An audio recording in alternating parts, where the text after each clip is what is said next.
amazing. Really cool. I know. So, of course, we got to see the Sun Jian trailer for Total War 3 Kingdoms, and Pete, you have been heavily involved in making that a thing. Well, I didn't. Yeah, I mean, I helped write the trailer. Obviously, the amazing guys over in the cinematics team, they put that beauty together. But yeah, it was a bit of labor of love, and really happy to finally be showing people what's going on in Three Kingdoms and Sun Jian, the absolute boy. He's an absolute boy. Do you want to quickly tell us a little bit about him? Yeah, why? Why is he an absolute boy? Why is he such a boy? Well, Story time. as we know, or you may or may not know, about 189, 190 AD was when the Han Dynasty started to fall in on itself, when Dongzhou sort of rose and started to become tyrannical after he broke into Luoyang, which is what we see here in the trailer, the ruins of Luoyang, and murdered the eunuchs who had too much power over the court. And everyone thought that was a good thing, except then Dongzhou sort of took the young emperor and sort of absconded with him, and was like controlling the government with the emperor as a puppet. And so a coalition rose against him, thinking that he was too close to seizing power for himself, and that wasn't allowed, like from heaven's point of view. So they all rose up against him, and Sun Jian was part of this coalition. But Sun Jian was the only one who was really kind of active and sort of did anything about it. And so you see in the battle shot, he went straight out and he's one of the few people who defeated Dongzhou's armies in the field, and caused Dongzhou to sort of flee west to Chang'an. So you see him get quite frustrated with the coalition, as you hear in the overview, which is interesting because we actually saw in the South trailer before that the kind of ebb and flow of power that we have in this coalition, which is very loose. Yeah, historically speaking, like when Shao, the leader of the coalition, was sort of he was put there by Cao Cao. Cao Cao was like, "You should do this. Everyone likes you. Everyone respects you." But Cao Cao the whole time is like looking beyond the coalition. Like Sun Jian says, to his like selfish ambition. Everyone sort of has their own agenda, and Sun Jian was the only one at the time who was like, "I can do this because it's the right thing to do." But then there's a slight divergence between the history and the romance. But either way, he does find the imperial seal when he gets into the burned wreckage of Luoyang, which Dongzhou razed as he ran west. In the history, Sun Jian was like, okay, this is the imperial seal, I should give it to someone. And so he gives it to Wan Shu, the close brother, cousin of Wan Shao. But in the romance, he keeps it for himself. And this is what we're sort of showing in the trailer here, is like extrapolating outwards. What would Sun Jian do, or what did Sun Jian try to do if he kept hold of the imperial seal? Could he take it south, sort of consolidate his strength down in his Southland home with his family, and then sort of expand out again? That's sort of the idea. Maybe that's where the player steps in, for instance. Write your own story. Exactly. What would you do? And that's quite important to Total War. Obviously, Yeah, that sandbox nature of the game, which means it's going to be really cool to see all these characters be controlled by the player and move into different situations. Yeah. Exactly. Well, that becomes a pivotal moment. You make a huge play out of that. In fact, you define the entire history. It's part of the reason why we chose this year in history to start the Three Kingdoms campaign, because while it's not quite at the point where you can say there are three kingdoms, it's definitely at the point when you can say everything is setting up, all the players are in place to start moving into position where maybe there will be three kingdoms in 20, 30, 40 years, or maybe you won't do it. And something else will change depending on how you play your game.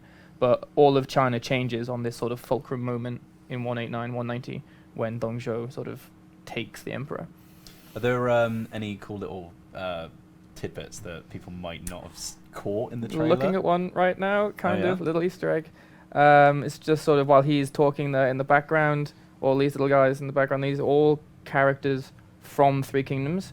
So I couldn't point them all out right now, but I can see Xiao Duan there. Xiao Duan is there, Gong Sun San is there, Cao Cao is there, most of the coalition is there, but we just threw it in like, hey guys. Another little nifty bit is you see the imperial seal there in Sun Jian's hand. One little attention to detail that I only noticed when I actually watched it myself for the first time the other day on release is its corner is missing, with the little gold sort of filigree. Is that deliberate? It is deliberate, yeah. Okay. One of the earlier emperors dropped it, either in a fit of rage or in a fit of clumsiness, and it broke. The corner broke, and so it was always known as this big block of jade with a missing corner until it was replaced with a gold sort of filling. So it's a nice little tidbit. Yeah. Isn't there a especially in sort of Eastern cultures, there's this idea of broken things being reformed with gold. I can't remember the name. No, of I know it. exactly what you mean. Yeah, It's the art of putting things back together. Yeah, exactly. It adds more character to the pieces. As Yeah, a whole. it's something has been damaged. Is the lines remain on something broken, Yes. so it always shows the trauma of what it's You been get these through. beautiful veins of gold. So it's like the history of an object. Exactly. Yeah, Yeah, exactly. yeah. Character building. Yeah, exactly. It's sort of the idea between both the physical and sort of the mental as well. It's like people break as much as China plates do, but we can put ourselves back together. But you'll always see the little scars. Yeah, you'll never forget the history. Yeah, exactly. This is poetry in motion. Yeah, Beautiful. What's pivotal to Sun Jian and his family in the Three Kingdoms period? What's their main ambition, their main goal? Sun Jian, as you can tell from the trailer, is very much concerned with his own. It's not really his dynastic ambitions, although there is the potential for that kind of thing to happen. He's very concerned with safeguarding himself and his family. So his children, Lady Sun, Sun Se, all of those. He's very concerned with sort of safeguarding the Southland, which is where he's from, like the bounteous, sort of very, very rich and fertile Southlands, and holding on to that as he sees the rest of China sort of starting to crumble into civil war and disarray. It's hard to know from the history versus the romance whether or not he really did harbour ambitions of his own empire. The romance certainly leans into that more than the history. But in the history, he's just very much concerned with defeating Dongzhuo and sort of safeguarding both the emperor, because he was a servant of the Han, as they all were, and also his own family. Well, there you go. Very interesting. We're also going to see, obviously, all of the characters from that dynasty. Yes. So the son and daughter of Sun Jian are going to be quite important to that. Can we talk a little bit about them as well? Well, he had two sons and a daughter. He had Lady Sun, or Sun Ren, as she's known, who goes on to, in history, she marries Liu Bei. And Liu Bei famously was terrified of her because she was a very intimidating woman. She's intimidating, we've had a little behind the scenes peek at something that we can't quite talk about yet. But it's reasons to be scared. Yeah, reasons to be scared. She's a fiery figure. Liu Bei used to say he used to sleep with one eye open kind of situation because he was terrified of her. Didn't want to be in a room alone with her. But she was, like, as you can tell, she was a fierce warrior in her own right. Which is obviously why you should be scared of her. She would kill you. And then you have his two children. You have Sun Se, you have Sun Se and Sun Shen, which is spelled differently than it's pronounced. And Sun Shen is sort of the go-getter. He's the fierce warrior. He's like the powerful general who goes out and go-gets and fights and fights and fights, and sort of inherits Sun Zhen's legacy, because Sun Zhen is known as the father of Wei or Wu? No, he's not. Wei is he becomes essentially Sun Zhen becomes one of the Three Kingdoms, and he posthumously becomes the emperor of. Liu Bei is Shu Han, Cao Cao is Wei, and I've forgotten what's the. A lot of things happen. Yeah, so much happens, and it's lost my mem. But he becomes one of essentially the three emperors in the Three Kingdoms period. But his children are the first people that sort of assume that mantle and make the kingdom.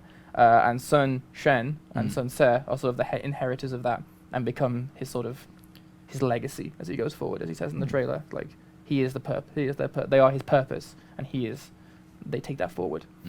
Big fan of the color palette that these guys have. Those have those really like golden yellows as well, which is really nice. And you can see that in the cavalry charges and stuff. And Sun Jian with his dope little his tiger. Because Yeah. he was known as the Tiger of Jiangdong.